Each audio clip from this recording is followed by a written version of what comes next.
오늘 요한복음 2장 13절에서부터는 예수님을 한마디로 그분은 참 성전이시다, 이걸 말씀해 주는 거예요. 네, 성경은요 예수님을 다양하게 설명하고 있어요. 그만큼 하나님이 얼마나 풍성하신지 몰라요. 근데 하나님을 어떤 사람이 가장 복 있는 사람이냐? 예수를 분명히 아는 사람, 그리고 그분이 주시는 놀라운 은혜와 그분의 사랑을 실제 경험한 사람, 참 복 있는 사람이에요. 하나님은 어떤 분이신가? 제일 먼저 우리는 성경을 읽을 때 오늘날 많은 사람들이 안타까운 게 뭐냐면 성경을 사람의 기록으로 오해를 하고 어떤 사람의 지혜에서 나온 줄 아는데, 세상의 모든 책들은 사람에게서 지혜에서 나왔을지라도 이 성경은 살아계신 하나님의 입에서 나왔습니다. 하나님이 가르쳐 주시고 알려주신 거예요. 그렇기 때문에 우리는 이 성경만이 하나님의 말씀이라고 알고 믿는 거예요. 근데 하나님은 어떤 분이시냐? 하나님은 모든 것의 주인이세요. 네. 하나님은 유일한 자존자시고 그분은 또 하나, 그분에게는 하나님 나라의 기초가 무엇이냐? 그분에게는 의가 충만합니다. 그리고 그분은 우리 모든 생명의 근원이세요. 네. 모든 그 동물이든 식물이든 인간이든 빛 만물은 다 하나님이 만드셨습니다. 그리고 인간은 스스로 못 살아요. 하나님이 영적인 것이든 육적인 것이든 그분이 도와주셔야만 우리는 사는 존재입니다. 근데 우리 하나님의 가장 중요한 하나님의 특성, 하나님이 가지고 있는 고유한 특성이 무엇이냐? 우리 하나님은 거룩하신 분이에요. 우리 교회에 와서 우리는 이 성경을 통해서 하나님의 어떤 분이신가를 알아가야 되는데, 우리 하나님의 대표적인 특성은 거룩하심입니다. 거룩이라는 건 뭐냐면은 쉽게 얘기하면 구별되다 이거예요. 그래서 우리 하나님은 악이 없고 죄가 없고 흠이 없고 의로우신 분이요, 거룩하신 분이요, 완전하신 분이세요. 우리 하나님이 참 거룩하신 분이고 또 하나님이 계신 곳이 거룩합니다. 여러분 성경에는요 하나님을 직접적으로 거룩하다고는 많이 안 나와요. 여러 군데 안 나오고 하나님과 관련된 거는 다 거룩해요. 하나님이 보세요. 그래서 근데 하나님께서 이 거룩하신 하나님이 누구를 사랑하시느냐? 하나님이 그 아들을 사랑하시는 게 성경의 말씀이에요. 하나님은 그 아들 예수 그리스도를 하나님의 만유의 상속자로 정하시고, 히브리서 1장 2절 말씀을 잘 기억하셔야 돼요. 하나님은 그 아들을 만유의 상속자로 정하시고 그 아들을 위해서 모든 것을 창조하셨어요. 그래서 집마다 지은 이가 있듯이 보이는 세계와 보이지 않는 모든 세계를 누구를 위해서 지었느냐? 그 사랑하는 아들을 위해서 지었습니다.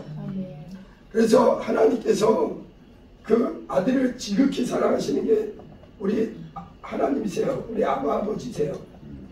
하나님께서 그 아들 예수님을 만유의 상속자를 정하셨어요. 성경이 열려야 됩니다. 예수가 누군지를 알아야, 그래야 그 사람이 하나님을 기쁘시게 하는 이 가치 있는 신앙생활을 해요. 우리는요 하나님을 기쁘시게 하고 내 영혼에 가장 복된 정상적이고 참으로 복된 신앙생활을 해야 돼요. 그러려면 우리가 부지런히 성경을 통해서 예수 그리스도를 깊게 알고 그분을 믿고 그분의 사랑 안에 살아가야 됩니다. 자, 예수님을 하나님은 만유의 상속자로 정하시고 그를 위해서 모든 세계를 누구를 위해서 지었느냐? 그 아들을 위해서 지으셨어요. 그리고 하나님은 우주 만물을 짓기 전에 이 하늘을 지으셨습니다. 그런데 성경에 하늘은 이 단수가 아니에요. 하늘은 복수로 나옵니다. 그런데 이 우리가 보고 있는 이 하늘을, 그래서 성경은 새하늘이라고 그래요. 새하늘.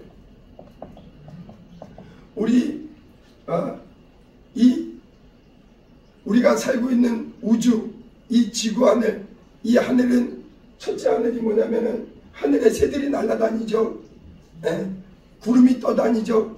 이런 하늘을 첫째 하늘이라고 하고, 또 그 다음에 우주, 망원경이나 이런 걸로 볼 수 있는, 그것도 다 보이지 않지만 그나마 볼 수 있는 우주 하늘을 둘째 하늘이라고 하고, 성경에는 이 하늘들을 누구를 위해서 지었느냐? 아들을 위해서 지으신 거예요. 그런데 이 하늘 중에 이 셋째 하늘이 있는데, 이 셋째 하늘은 여기 하늘을 신들의 하늘, 영의 하늘. 그러니까 하늘에는 누가 있느냐? 천사들이, 수많은 천군 천사들이 있습니다. 사람들은 인간이 먼저인 줄 아는데, 인간을 지으시기 전에 하나님께서 그 아들을, 만유의 상속자, 자신의 모든 것을 그 아들을 위해서 주기 위해서, 아들을 위해서 만드신 거예요. 그리고 인간을, 천지를 창조하시기 전에 이 셋째 하늘, 영원한 하늘, 이 하늘은 피조된 때로부터 영원합니다. 이 하늘도 하나님이 만드셨습니다. 아무것도 없을 때, 우리 삼위일체 하나님만이 홀로 계실 때 하나님께서 그 아들을 위해서 만유의 상속자로 이 하늘과 모든 세계를 지으셨어요. 그런데 이 하늘에서 이 하늘의 나라는 어떤 곳이냐? 영광이 가득한 곳이요, 거기에는 어둠이 전혀 없는 곳이요, 이곳에는 하나님의 거룩함과 그리고 수많은 천사들이 있는 곳이에요.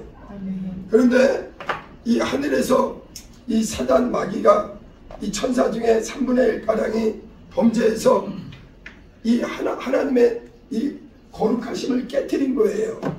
여러분, 우리 하나님은 어떤 분이냐? 우리가 교회 와서 분명히 알아야 되는 게 누구냐? 우리 하나님은 완전한 거룩함이 우리 하나님이세요.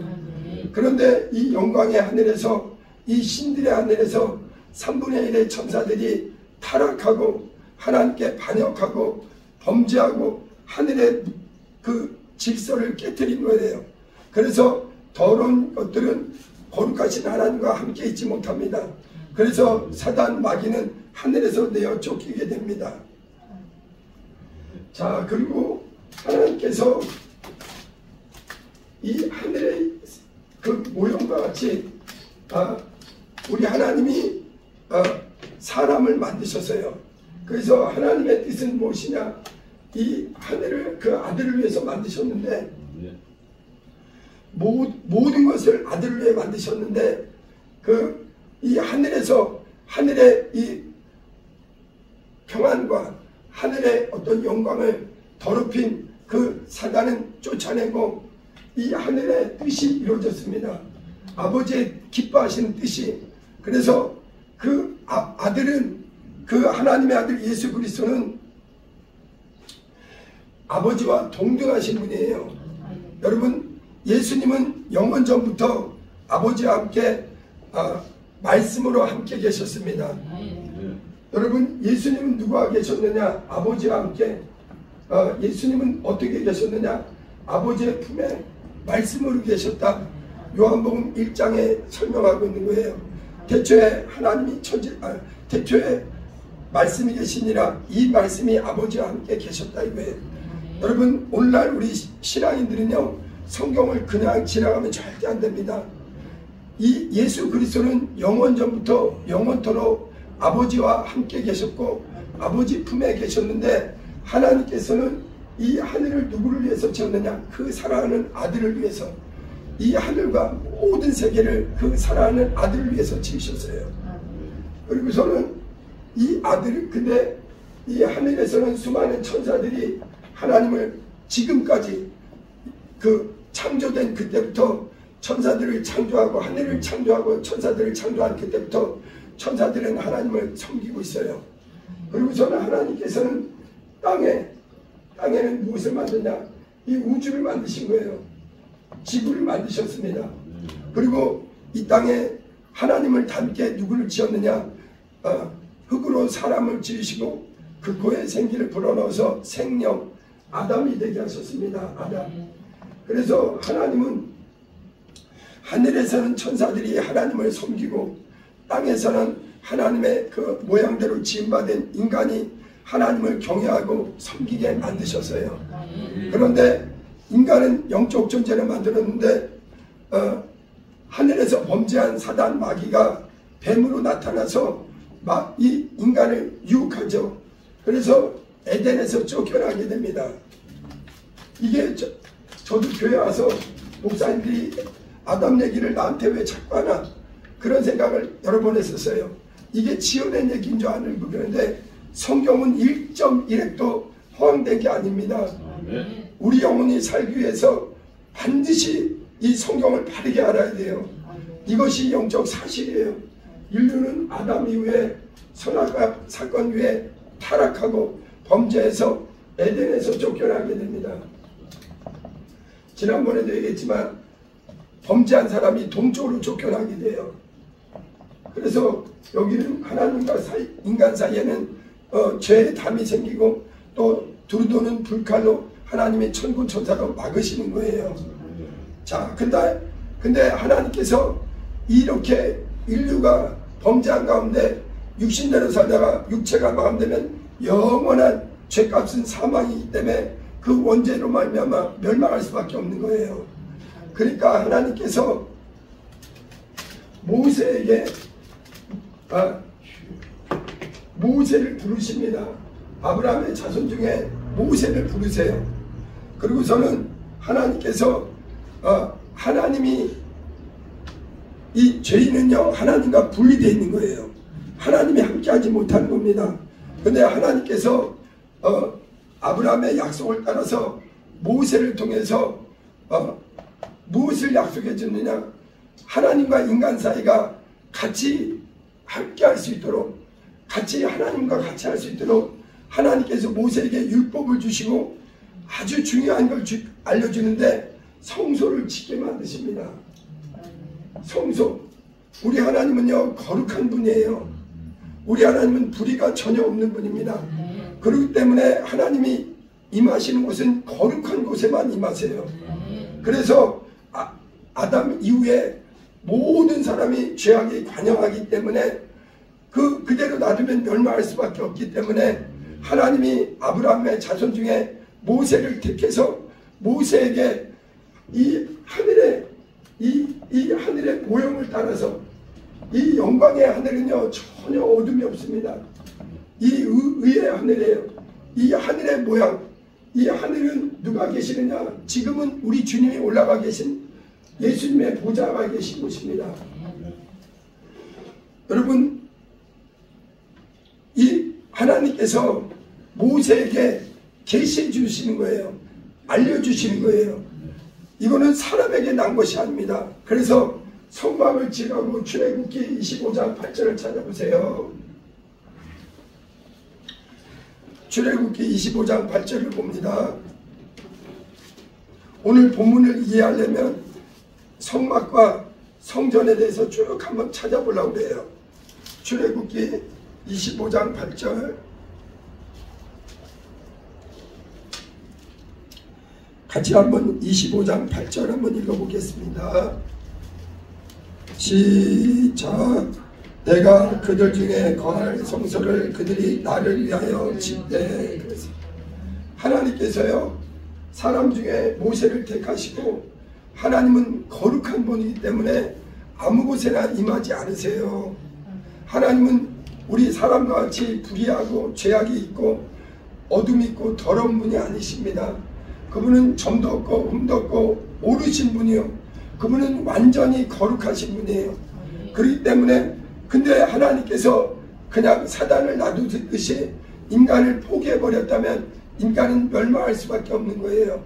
그래서 하나님께서 이 아브라함의 자손 중에 모세를 택하고 모세에게 하나님이 거할 성소, 그 성소를 하늘의 모양을 따라서 이 성소를 짓게 하십니다. 여러분, 근데 이 성소는 9절도 한번 읽어보겠습니다. 시작. 물은 내가 내게 보이는 모양대로 장막을 짓고 기구들도 그 모양을 따라 지으리라. 네, 보세요. 모세는요, 여러분이 잘 알듯 애굽에서 이스라엘 백성과 함께 광야에 나왔습니다. 광야에서 하나님께서 모세에게 하나님이 임하실, 하나님이 임재하시는, 거룩하신 하나님이 임할 수 있는, 원래 세상은 아담이의 죄악이 관영하기 때문에 그분이 거룩한 분이 이곳에 들어올 수 없는 거예요. 그런데 하나님이 우리 인류를, 그 거룩하신 하나님이 우리를 가까이 해주기 위해서 그분이 우리 모세에게 나타나 주신 겁니다. 그리고 하나님이 법대로 그 하늘의 모형을 따라서, 여러분, 하늘에는 이 하나님의 영광의 성전, 하늘 자체가 하나님의 성전과 같아요. 이 영광의 하늘의 모형을 따라서 그 모양대로 하나님이 지으라고 얘기하시고 세세하게 성소를 짓는 법을 가르쳐 주십니다. 여러분, 이걸 알아야 예수가 오늘 말씀하는 본문이 이해되는 겁니다. 여러분, 여기 모세에게 모양을 가르쳐 주고 장막을 짓는 법을, 그리고 그 안에 사용되는 기구까지 세세하게 하나님이 가르쳐 준 거예요. 그리고 출애굽기 39장 43절도 보겠습니다. 하나님의 종인 모세는 하나님의 목소리에 순종해서 임의로 그 성막을 짓지 않습니다. 성소는 사람의 뜻에 따라서 지어지는 게 아니에요.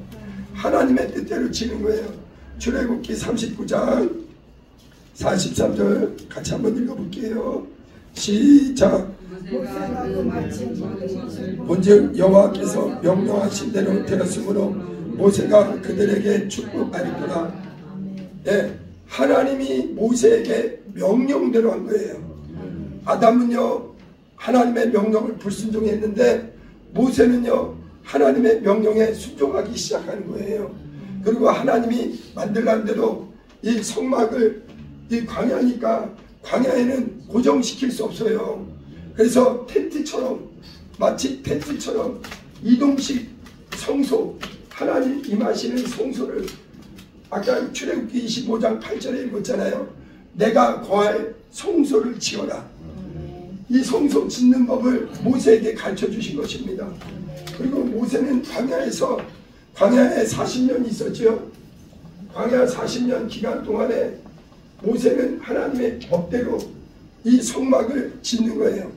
이 성막은 인간이, 죄인이 동쪽으로 나갔기 때문에 우리를 구원하실 영광의 구주는 동쪽 문으로 들어오는 거예요. 에스겔서 44장도 제가 잊어먹을까 봤다만 한번 먼저 보는 거예요. 인간은, 죄인들은 이쪽으로 나갔기 때문에 인류를 구원할 구주, 메시아, 왕은 동쪽 문으로 들어온다고 에스겔서 44장 봅니다. 출애굽기는 좀 이따 다시 보고 에스겔서 44장 한번 보세요. 성경을 알아야 예수를 바르게 하는 거예요. 예수를 알아야 그 사람이 참으로 복음과 진리의 사람이 되고 그 사람이 살아계신 예수 그리스도의 증인이 되게 됩니다. 에스겔서 40장 44장이라 했죠? 네. 44장 44장 맞습니다. 1절부터 읽어봅니다. 시작. 그가 나를 데리고 성소의 동쪽을 향한 바깥문에 돌아오시니 그 문이 닫혔더라. 여호와께서 내게 이르시되 이 문은 닫고 다시 열지 못할지니 아무도 그리로 들어오지 못할 것은 이스라엘 하나님 나 여호와가 그리로 들어왔습니다. 그러므로 닫아둘지니라. 아멘. 자, 아담이 에덴에서 쫓겨날 때 동쪽으로 쫓겨난 걸 하나님이 그냥 말씀하시는 게 아닙니다. 죄인들은 하나님에게서 쫓겨난 상태예요. 그런데 우리 의의 왕이신, 우리를 구원하실 영광의 왕이신 그분은 반드시 동쪽 문으로 들어온다고 에스겔 선지자가 예언해 둔 거예요.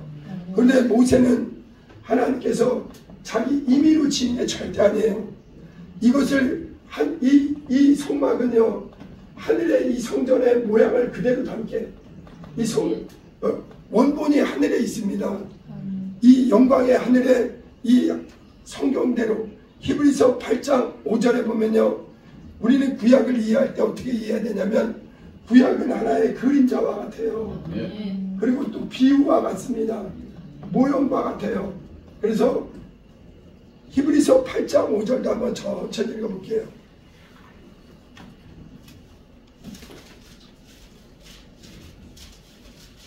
히브리서 8장 5절입니다.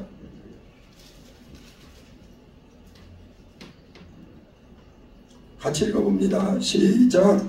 그들이 섬기는 것은 하늘에 있는 것의 모형과 그림자라. 모세가 장막을 지으려 할 때 지시하심은 어둠과 같으니 이르시되 산과 모든 것을 산에서 내게 보이던 본을 따라 지으라 하셨느니라. 아멘. 여러분, 모세가 이 땅의 광야에 40년 동안 이동하는 이 성막을 지을 때, 이 성소를 지을 때는 이것은 자기 생각에서 지은 게 아니라 하나님이 하늘에 있는 이 영광의 하늘에 있는 것을 그 모형을 따라서 지었다. 그래서 근데 하나님께서 동쪽에 이 문을 짓게 하셨습니다.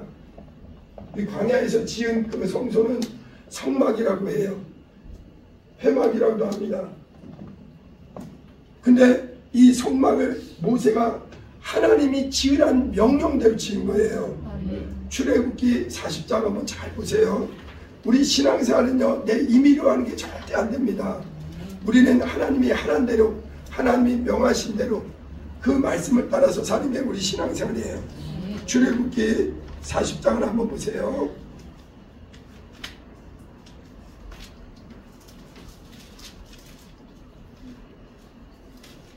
출애굽기 40장 16절입니다. 16절을 한번 천천히 읽어볼게요. 시작. 모세가 그같이 행하되 여호와께서 자기의 명령하신 대로 다 행하였구나. 하나님께서요, 에덴에서 쫓겨난 죄악 가운데 사는 인생들에게 이제 우리를 가까이 해주기 위해서, 그 거룩하신 하나님이 우리를 만나 주시기 위해서 모세에게 하나님의 그 말씀대로, 그래서 이 치수와 모든 재료와 그것까지 하나하나 세세하게 하나님이 정해주신 거예요. 그리고 모세는 하나님이 명령하신 것에 그대로 순종했다 이거예요. 그 뒤에도 여러 군데 계속 모세는 어디 보냐, 19절도 한번 보세요. 시작. 또 성막 위에 막을 펴고 그 위에 덮개를 덮으니 여호와께서 모세에게 명령하신 대로 되니라. 21절도 여호와께서 모세에게 명령하신 대로 되니라. 23절에도 여호와께서 명령하신 대로 되니라. 25절도 하나님이 정하신 대로 하나라 한 거예요. 자, 보세요. 그런데 이 성막은 우리가 잘 알아야 하나님을 섬기는 가장 기본 원리를 이해할 수 있습니다. 여기 회막문을 지나서 성막문을 지나서 들어가게 되면 여기 마당이 있습니다. 뜰이 있어요. 뜰. 그런데 여기 뜰에는 제일 먼저, 사람은 의롭지가 못하잖아요. 거룩하지가 못하잖아요. 그리고 죄를 범할 뿐이잖아요. 근데 하나님께 이 만나기 위해서 제일 먼저 나가서 만나는 장소가 어디냐면 이 번제단이에요. 번제단. 그리고 번제단에 뿔이 있고, 이 번제단에 비둘기든 양이든 송아지든 죄범한 사람들이 반드시 번제단에서 그 짐승을 잡고 각을 뜨고 피를 뿌리고 번제단에서 기름을 불사르고 그 모든 그거를 하나님께 불태워서 드리는 것입니다. 그래서 있잖아요, 교회 와서 우리 신앙의 출발이 이게 예수님에 대한 모형이에요. 모형. 예수님을 앞에 나왔을 때 우리의 죄인이 어떻게 하나님과 가까이 될 수 있느냐, 주님의 피의 공로를 의지하지 않으면 안 돼요. 이 예수님의 이 번제단은 예수님이 죄인을 위해서 어린 양이 되셔서 우리를 위해서 물과 피를 다 쏟으신 곳이 이 번제단입니다. 그래서 교회에서는 예수의 피에 공넘치는 의로우신 하나님, 거룩하신 하나님, 영원히 영광에 가득한 하나님을 가까이 할 수가 없어요. 그래서 반드시 복음을 듣고 교회 와서 회개하고 예수 보혈을 믿고 그 다음에 무엇이 있느냐? 물두멍이 있어요. 물두멍. 노수로 만든 물두멍이 있습니다. 거기에는 물이 담겨 있어요.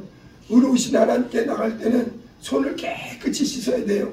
그래서 우리는 물로 침례를 받거나 물로 회개하고 주님 앞에, 여러분 이 반드시 회개하지 않고 주님 앞에 나갈 수가 없어요. 예수의 보혈의 공로 의지하고 그리고 주님 앞에 그 물과 성령으로 이 물두멍에서 손을 씻고 들어가는 거예요. 그런데 있잖아요, 여기 마당까지는요 일반 백성도 들어갈 수 있어요. 그러나 그 다음에 회막이 있어요. 요 막은 요 가운데가 또 이렇게 나눠져 있는데 여기가 휘장이 있습니다. 요 안에는 성소라고 해요. 성소인데 여기에는 아무나 못 들어갑니다. 누가 들어가느냐? 아론 제사장들, 모세의 형인 아론의 자손들 중에 제사장들만, 하나님을 특별히 섬기는 자들로 구분된 자들, 그들이 들어가서 한쪽 오른쪽에는 무슨 것이 있느냐? 12덩이의 떡덩어리가 있어요. 진설병이라고 합니다. 거기가 항상 하나님께 바치는 이 떡이 있습니다. 그래서 이 하나님과 교제하고 하나님과 화목하고 또 양식이 되도록 하나님이 받으시도록 이 떡덩이가 있습니다. 그리고 이쪽에는 7 정금 등대가 있어요. 정금으로 이 성소에, 여기는 녹그릇은, 여기는 물두멍은 녹그릇이고 번제단은 녹그릇이지만 여기서부터는 금으로 만들어놔요. 다 정금입니다. 하나님이 그 재료까지도 정하셨어요. 여기 그 금초대가 있는데, 정금 등대가 있는데 7줄기 되어 있습니다. 거기에 불을 항상 켜놔야 돼요. 이곳은 회막으로 이렇게 되어 있기 때문에 어두워요. 거기에 불을 항상 펴놓고 거기에는 하나님의 성령이 임재하시는, 성령이 감동하시고 성령이 조명하시고, 그리고 여기에는 무엇이 있느냐? 분향단이 있습니다. 분향단은요, 이 휘장 뒤로 여기 분향단에서 향을 피워서 그 휘장 뒤로 이 안에 지성소까지 분향단의 모든 향연이 올라가도록, 그래서 계시록 5장 8절에 성도들의 기도는 이 분향단의 향연과 똑같은 거예요.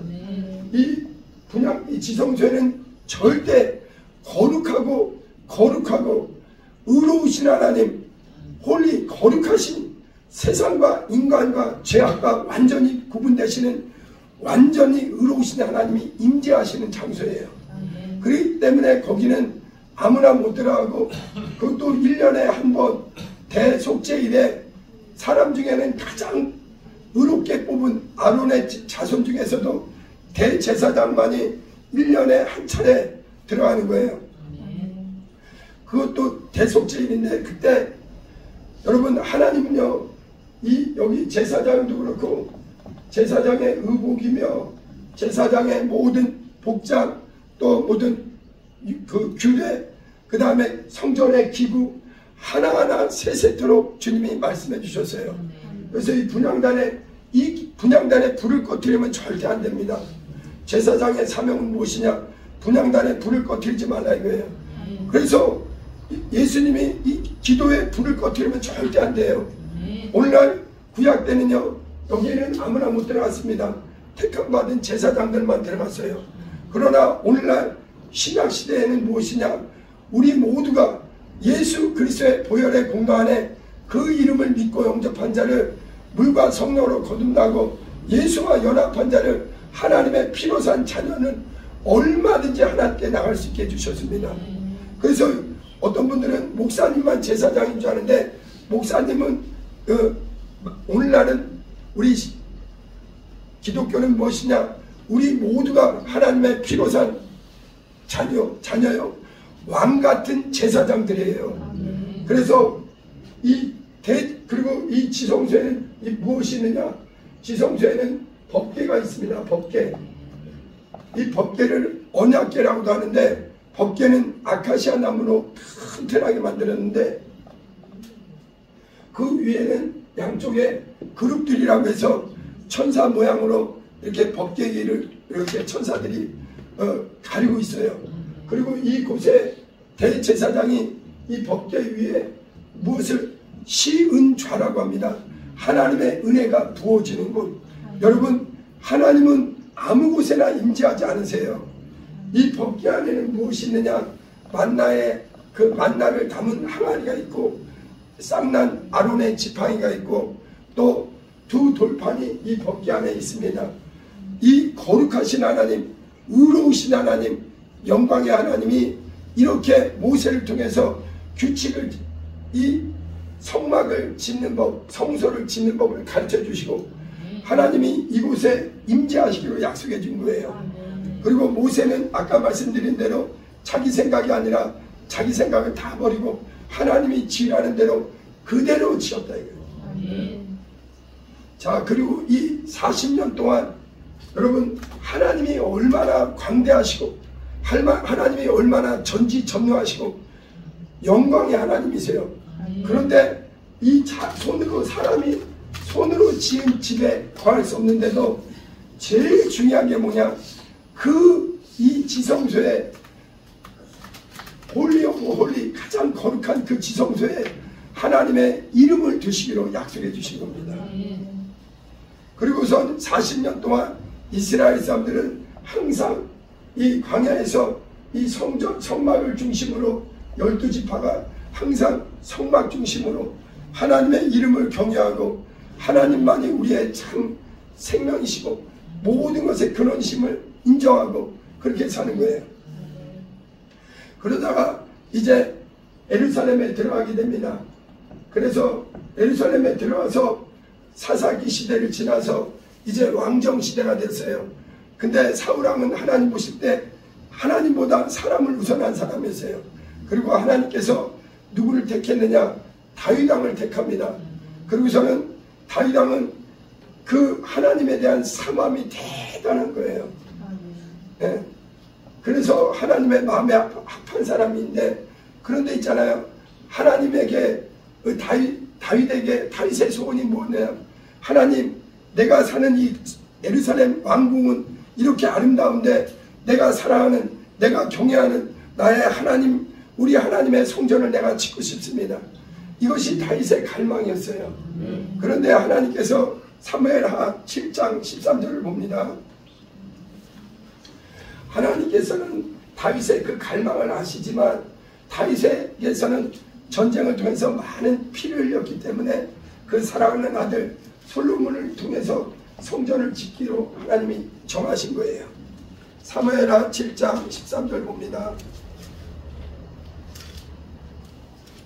같이 읽어봅니다. 시작. 그는 내 이름을 위하여 집을 건축할 것이요 나는 그의 나라 왕위를 영원히 견고하게 하리라. 아멘. 하나님이 이 모세는 이 이동식으로 성막을 짓고, 하나님이 다윗은 성전을 짓고 싶었어요. 자기가 사는 이 아름다운 성전을 우리 하나님께 짓고 싶었습니다. 그러나 모든 재료는 준비했지만 다윗에게는 허락지 않고 그 사랑하는 아들에게 내 이름을 위하여. 여러분, 중요한 게 있어요. 우리 하나님은 거룩하신 분이요 의로우신 분이기 때문에 사람이 손으로 지은 성막이나 성전에 임재할 수 없어요. 다만 그 이름을 이 거룩한 성전에 두기로 하나님이 약속하셨습니다. 다시 한번 13절 읽어봅니다. 시작. 그는 내 이름을 위하여 집을 건축할 것이요 나는 그의 나라 왕위를 영원히 견고하게 하리라. 하나님께서 다윗에게 그 아들을 통해서 하나님의 성전을 건축할 걸 약속해 주셨습니다. 솔로몬의 성전은 너무 훌륭하게 잘 지었습니다. 그래서 이 성막의 그 어떤 원리는 똑같아요. 크기는 다르지만 돌로 지어진 이 거룩한 성전은 이 하나님을 향해서 수많은 금과 하나님이 정하신 대로 하나님께 이 솔로몬이 성전을 지었습니다. 그게 곧 예루살렘 성전이에요. 아브라함이 이삭을 바쳤던 그곳입니다. 모리아산 오르난의 타작마당이라고도 나오죠. 그 타작마당을 다윗이 때 사서 그곳에 하나님은요 정한 곳에 정한 장소에 하나님의 성전을 짓게 되었어요. 그 솔로몬 성전을 지어서 역대하 2장을 한번 봅니다. 근데 하나님은 얼마나 크시냐. 우리 하나님은 하늘과 하늘보다 더 크신 분이에요. 사람이 지은 이 조그만한 이 성전에 거하실 수 있는 분이 아니요. 역대하 2장 한번 봅니다. 2장 6절이요. 2장 6절 같이 한번 읽어볼게요. 시작. 누가 능히 하나님을 위하여 성전을 건축하리요. 하늘과 하늘들의 하늘이라도 주를 용납하지 못하겠거든. 내가 누구의 어찌 능히 그를 위하여 성전을 건축하리요. 그 앞에 분향하려 하느니이다. 아멘. 우리 하나님은 거기 5절에다 한번 읽어봅니다. 시작. 내가 건축하고자 하는 성전은 크니 우리 하나님은 모든 신들보다 크심이니라. 우리 하나님이 얼마나 이 모든 것을 창조하신 분이 하나님이신데 피조물이요 아주 먼지로 지어진 인생들이 지은 왕이라 할지라도 사람의 손으로 지은 집에 어찌 이 크신 하나님이 거하실 수 있느냐. 다만 그 지성소에 하나님의 이름을 두시고 그 이름을 경외하는 겁니다. 그런데 솔로몬이 지은 성전이 예수님 오시기 대략 586년 BC 586년에 바벨론에 의해서 나라가 멸망합니다. 하나님 앞에 수많은 죄를 범하니까 그렇게 선지자들이 외쳤는데도 회개치 않고, 그래서 결국 솔로몬의 성전은 대략 953년 예수님 오시기 전에 벌써 대략 1000년 전에 지어진 성전이었는데 3000년 전에, 지금으로 치면 3000년 전에, 그런데 몇백 년 지나서 바벨론의 나라가 뺏겨버리고 이 솔로몬 성전이 파괴돼 버려요. 그리고 유대인들이 예루살렘에 많은 사람이 끌려갑니다. 다니엘 같은 많은 제자들이. 그리고 바벨론의 포로로 가서 이 하나님의 성전을 그리워하는 거예요. 하나님의 임재가 있는 곳, 하나님의 이름을 두시기로 약속하신 곳. 여러분 역대하 7장 14절인가도 보면은 그 성전을 향해서 두 손 들고 그 이름이 있는 곳, 하나님의 임재가 있는 그 성전을 향해서 기도할 때 하나님이 들으시라. 그런데 나라도 뺏기지, 또 이제 성전이 무너졌지, 바벨론이라는 먼 나라에 포로 가서 유대인들이 그렇게 예루살렘을 그리워하는 겁니다. 그 자신들의 하나님의 임재의 장소를 그리워하는 거예요. 그래서 바벨론에 가서 생긴 게 뭐냐면요, 유대인들은 모이는 곳이 회당이에요. 회당. 그래서 유대인들이 모일 때마다 그때부터 회당이 시작된 거예요. 그런데 바벨론이 지나서 페르시아 시대 때 누가 바사라고 하죠. 성경에는 바사, 바벨론이 무너지고 바사가 다시 바벨론을 차지했을 때 바사왕 고레스가 이스라엘 사람들을, 유대 사람들을 그렇게 성전을 사모하는 걸 아니까 그 당시에 관대하게 정책을 펴는 거예요. 너희 고국으로 돌아갈 사람은 고국에 돌아가서 내가 도와줄 테니까 성전을 지어라. 그래서 누가 앞장서느냐? 스룹바벨이 앞장서는 거예요. 스룹바벨은 이스라엘의 그 신앙의 지도자요, 여호수아와 함께 이렇게 돌아오는 거예요. 그래서 유대에 돌아와서 솔로몬의 성전을 그리워하면서 70년 만에 돌아왔으니까 거기 10살에 간 애는 80살이 돼서 온 거고, 한 살에 태어난 사람은 71살이 돼서 어린 시절에 그 아름다웠던 성전이 사라진 곳에 이제 스룹바벨의 성전을 다시 짓는 거예요. 그래서 이걸 갖다가 성경학자들은 솔로몬의 성전은 1차 성전이라고 그러고 스룹바벨 성전은 2차 성전이 되는 거예요. 그걸 자세히 다루고 있는 게 에스라서 학개서입니다. 그래서 이 스룹바벨이 짓고자 하는데 돌아왔으니까 별것도 없잖아요. 그러니까 솔로몬의 성전보다 반도 안 되게 초라하게 지은 거예요. 그래갖고 이 성전을 건축하고도 막 울어요. 어린 시절에 이 아름다운 솔로몬 성전을 본 사람은 우리가 하나님 앞에 이렇게 초라한 성전을 짓게 돼도 감사하긴 하나 그럼에도 너무 마음이 아픈 거예요. 그럼에도 이스라엘 사람들은 스룹바벨을 통해서 성전을 건축하는 해 하나님께 그곳에서 감사하고, 항상 이스라엘의 모든 중심은 뭐냐? 하늘에 계신 하나님이 이 작은 성전에 계시겠나? 그러나 그 이름 많은 이곳에 두시고 우리를 인도하시는 하나님, 영광의 하나님이 이곳에 임재하시도록. 그리고 예수님 오시기 전에 이 스룹바벨 성전조차도 또 이제 스룹바벨 성전은 이제 예수님 오시기 전에는, 오늘 본문이 이제 요한복음 2장인데 이 당시의 성전은 어떤 곳이냐? 예수님 당시에는 헤롯 왕이 예수님 당시에 공생의 기간의 왕이었거든요. 헤롯이요, 유대인들은 그렇게 성전을 그리워하고 성전을 사모하고 한마디로 성전 중심의 신앙생활을 하니까 이 헤롯이요, 유대인들의 마음을 얻으려고 자기가 이 성전을 아주 아름답게 더 증축해지는 거예요. 그래갖고 이스라엘 사람들을 위해서 스룹바벨 성전 그 터에 더 크게 지은 것이 무엇이냐? 헤롯 성전입니다. 근데 이거는 2차 성전에 똑같이 연장이에요. 증축하는 거예요. 그래서 오늘 요한복음 2장을 같이 한번 봅니다.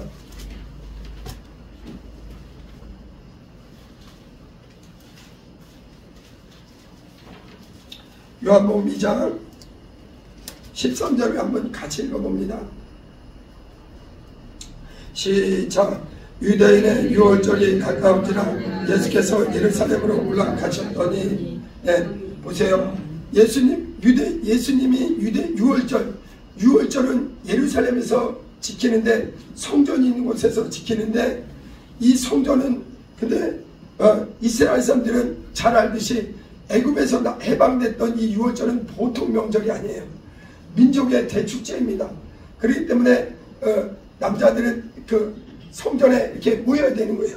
그런데 예루살렘으로 예수님이 올라갔는데 보세요. 14절 시작. 성전 안에서 소와 양과 비둘기 파는 사람들과 돈 바꾸는 사람들이 앉아있는 것을 보시고, 지금 이 성전은 어떤 성전이냐면 스룹바벨 성전보다 더 크게 헤롯이, 그 당시 이스라엘을 지배하고 있던 헤롯이 증축하고 훌륭하게 지었어요. 예수님 당시에도 공사 중이었는데 무려 46년간을 계속해서 확장하고 더 아름답게 짓고 있는 그 거룩한 성전인데 문제는 뭐냐면 성전 안에서 사람들이 뭐하고 있느냐? 소와 양과 비둘기를 팔고 있더라 이거예요. 이유가 무엇이냐? 이 예루살렘의 유월절을 지키기 위해서, 하나님께 제사하기 위해서 성전에 올 때 이 유대인들은 이미 나라를 빼앗겼기 때문에 먼 지역에 흩어져 살고 있었거든요. 그렇기 때문에 돌아오는 사람들, 아주 먼 지역에서 오는 사람들은 재물을 가져올 수 없는 거예요. 그러니까 거기 성전에 재물을 못 가져오는 사람들을 위해서 그들에게 소와 양과 비둘기를 파는 자들이 따로 있는 겁니다. 하나님께 드릴 재물을 파는 자들이 있는 거예요. 그 다음에 또 뭐냐면 돈 바꾸는 자들이 뭐냐면은, 유대인들의 성전은요, 유대인들은요 절대 성전의 세금은요, 하나님께 드리는 세금은요 로마의 돈으로 드리면 안 돼요. 반드시 세겔, 유대인들이 하나님께 드릴 때는 세겔로만, 유대인들이 쓰는 하나님께 세금으로 드릴 때 쓰는 거는 세겔로만 드려야 돼요. 그리고 금액도 반세겔입니다. 이 금액이 정해져 있어요. 그러니까요 돈을 더 드려도 안 돼요. 그래서 금액을, 이 반세겔을 딱 정해서 이것을 하나님께 드리기 위해서 이 성전 안에, 이 헤롯이 지은 이 성전 안에 사람들이 비둘기 팔고 양 팔고 이렇게 하고 있는 거예요. 15절 읽습니다. 시작. 노끈으로 채찍을 만드사 양이나 소를 다 성전에서 내쫓으시고 돈을 바꾸는 사람들의 돈을 쏟으시며 상을 엎으시고, 예수께서, 우리 주님께서 이 본질에서 벗어난 거예요. 모세를 통해서 하나님이 성소를 지으라, 성막을 지으라. 그리고 솔로몬은 그것을 더 연장으로 지었는데 이제 스룹바벨까지는 그 정신이 이어져 왔는데 이제 이 성전이 이 비둘기 팔고 장사하는 이 세상 것이 잔뜩 들어와서 하나님의 뜻과 전혀 상관없는 거예요. 여러분, 우리 하나님은 특징이 무엇이냐? 우리 하나님은 완전한, 하늘은 거룩하신 분이에요. 우리 하나님은 거룩하신 분입니다. 불의와 조금 더 타협하지 않는 분이에요. 그렇기 때문에 예수께서 그 성전에서 장사하는 자들을 다 내어쫓으시는 거예요. 그 다음에 16절 읽어봅니다. 시작. 비둘기 파는 사람들에게 이르시되 이것을 여기서 가져와라. 내 아버지의 집으로 장사하는 집을 만들지 말라 하시니. 17절 시작. 말씀에 주의 전을 삼아하는 열심히 나를 삼키리라 한 것을 기억합니다. 예수님은 이 성전은 기도하는 집이다, 하나님께 예배하는 집인데 이 완전히 너무나 많이 흐트러진 거예요. 그리고서는 예수님께서 놀라운 말씀을 하세요. 자, 8절 읽어봅니다. 시작. 이에 유대인들이 대답하여 예수께 말하기를 내가 이런 일을 행하니 무슨 표적을 우리에게 보이겠느냐. 시작. 예수께서 대답하여 이르시되 너희가 이 성전을 올라 내가 사흘 동안에 일으키리라. 하나님께서, 예수님께서 직접 얘기하는 거예요. 너희가 이 헤롯으로 다시 사람의 손으로 지은 이 성전, 이것은 하늘의 모형인데 이것은 참 성전이 아니다. 예수님은 누구냐? 예수님은 하늘 아버지에게서 오신 분이요, 그분이야말로 참 성전이다. 여러분, 이 예수님 그 하늘의 모형을 따라서 이 땅에 성막과 성전을 지었는데 사람들이 거기에다가 자기의 생각, 자기의 주장, 자기의 욕심, 자기의 고집을 가지고 이 장사하는 곳으로 만들어버린 거예요. 그러니까 예수께서 하나님의 거룩한 집을 이 더럽힌 걸 그냥 두지 않습니다. 여러분, 하나님은 거룩하신 분이에요. 여러분, 하나님은 반드시 거룩한 곳에 임하시는 분입니다. 그렇기 때문에 이 성전을 헐라 말씀하시는데 이제 이 당시에 사도 요한이 이 말씀을 기록할 때는 사도 요한조차도 이 의미를 몰랐습니다. 그러나 예수님이 말씀하시는 게 십자가에서 자신이 죽으시고 3일 만에 부활하심으로 이 하늘의 이 성전은 누구냐? 이제 우리 예수님이야말로 진정한 참 성전, 사람의 손으로 짓지 않은 영원한 성전, 참 성전, 그분의 안에 하나님의 모든 신성이, 하나님의 거룩함이, 의로우심이 그 안에 가득하구나, 이걸 알게 되는 거예요. 여러분, 우리 신앙생활은 뭐냐? 우리는 내 안에 세상 것 자꾸 끊어내야 돼요. 지난주에 말씀드렸지만 우리는 물과 성령으로 거듭나고 예수 그리스도와 함께 침례로 장사 지내고 이제 내 안에 누가 사는 거냐? 의로우신 하나님, 나는 이제 피로 산 하나님의 자녀요. 이제 이 영광의 하늘의 법칙대로, 규칙대로, 말씀대로 물과 성령으로 완전히 예수와 연합한 자. 그리고 우리는 이제 하나님이 또 놀랍게도 예수님이 부활하셔서 아버지께로 가시면서 우리에게 놀라운 얘기하는 거예요. 내가 너희에게 가는 것이 유익하다. 그러면 너희에게 누가 들어오냐? 보혜사가 오실 것이다. 보혜사는 누구냐? 성령을 말하는데, 여러분, 예수님과 성령님의 차이점이 있어요. 예수님은요, 이 땅에 죄악이 가득한 곳에, 어둠이 가득한 곳에 그 유대인에게 왔어도 그들이 여전히 참 성전이 무엇인지를 모르고 하나님의 뜻을 오해하고 이렇게 타락한 대로 타락한 곳에 우리 예수님은 마구간에 오셨어요. 비참하게 예수님의 생애는요, 고난의 연속입니다. 의로우신 하나님, 거룩하신 하나님, 죄가 도무지 없는 그 하나님의 아들이 이 땅에 육체로 입고 오셨는데 그분은 죄인을 상대하기 위해서, 죄인을 구원하기 위해서 그분은 여인의 우선으로 그리고 마구간에 오셨습니다. 그리고 예수님은 마지막 순간까지 자신의 무덤이 아니요, 부자의 무덤에, 남의 무덤에 자기 것 하나도 없었어요. 예수는 고난당하러 오셨습니다. 그러나 예수께서 놀랍게 얘기하는 거예요. 내가 너희를 위해서 나는 고난당하러 피 흘리러 왔다. 너희를 성전되게 하러 왔다. 내 피와 내 살을 먹고 내 옷을 입어라. 예수로 옷 입은 자는 너도 나와 같은 성전이 된다 이거예요. 여러분 근데 하나님은 그리고 예수님은 성령님은 어떻게 됐냐? 성령님은요 예수님이 부활하시고 하늘에 오르신 지 열흘 만입니다. 시간이 오래된 게 아니에요. 하나님의 약속대로 예수님의 약속대로 누가 임하시느냐? 피로 산 성도들 세상과 죄악과 저주에서 하나님의 그 아들의 피공로를 받아들인 자들에게 누가 임하시느냐? 성령이 임하신다 이거예요.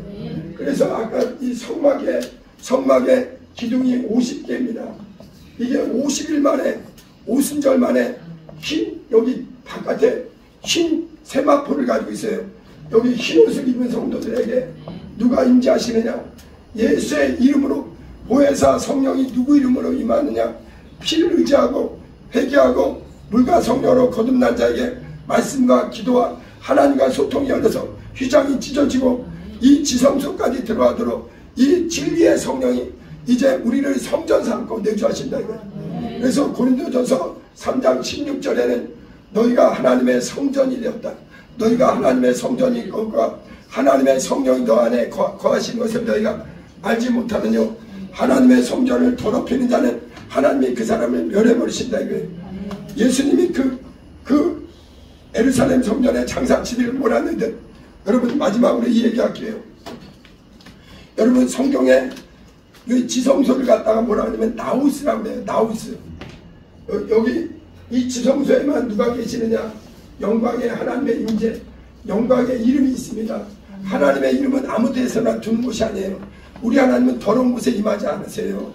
거룩하고 거룩한 곳에 임하는데 그 이름이 있는데 이것을 갖다가 헬라어로 나우스라고 해요. 나우스.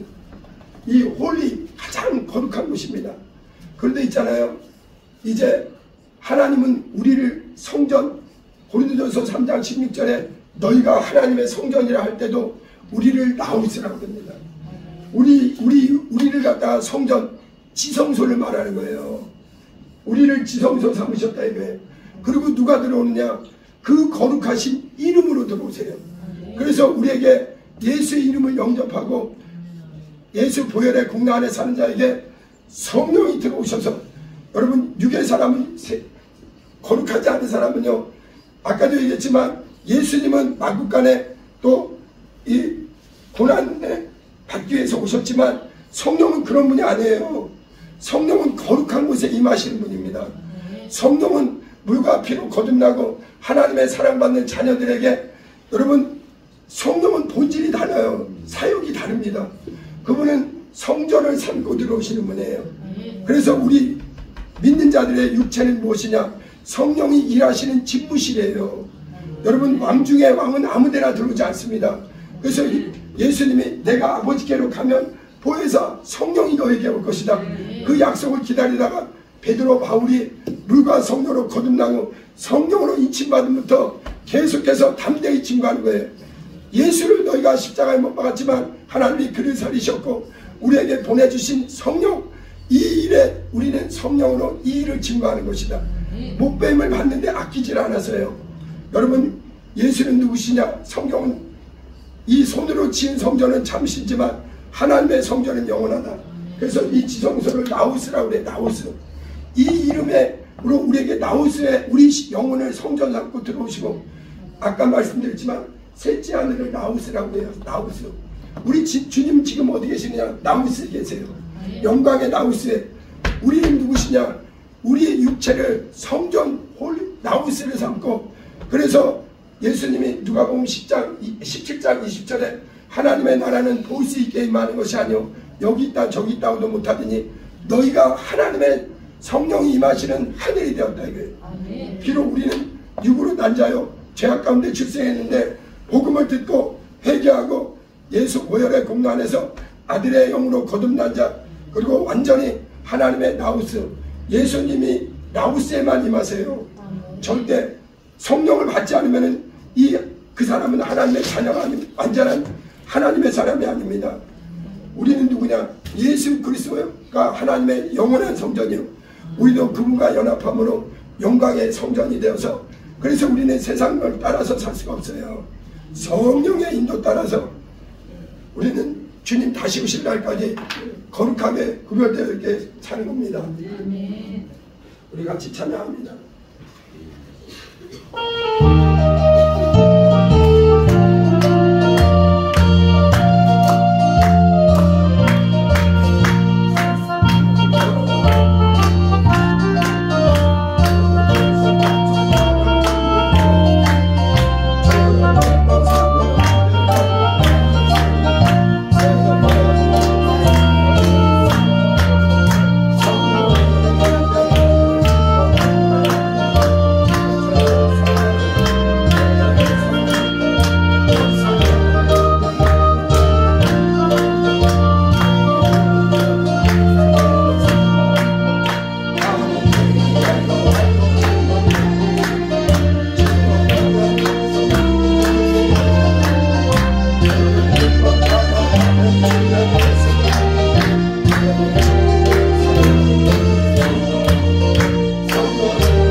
약하지만 주께서 우리를 그 피로 구원하시고 우리를 성전 삼으시고 우리에게도 성령을 보내주셔서 이제 참 성전이신 우리 주님을 따르게 하셨습니다. 주님이 내 안에 내가 주님 안에 거하게 하셨어요. 오직 영광의 성전에만 주님이 임재하십니다. 그 이름을 경외하는 자에게 하나님이 함께 하십니다. 그 이름으로 성령이 내주하십니다. 이 시간에 기도할 때 하나님 참 성전이신 주님 안에서 영광의 주님의 임재가 있게 해달라고, 하나님이 그 이름을 경외하며 그 이름으로 우리를 인도해 달라고 우리 주여 두 번 부르고 간절히 기도하겠습니다. 주여 주여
예전에 한번 그 하나님이 성령 충만할 때 저한테 내적인 감동으로 말씀을 해주시더라고요.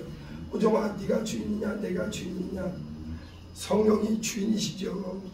여러분, 이런 사람이 성령된 사람이에요.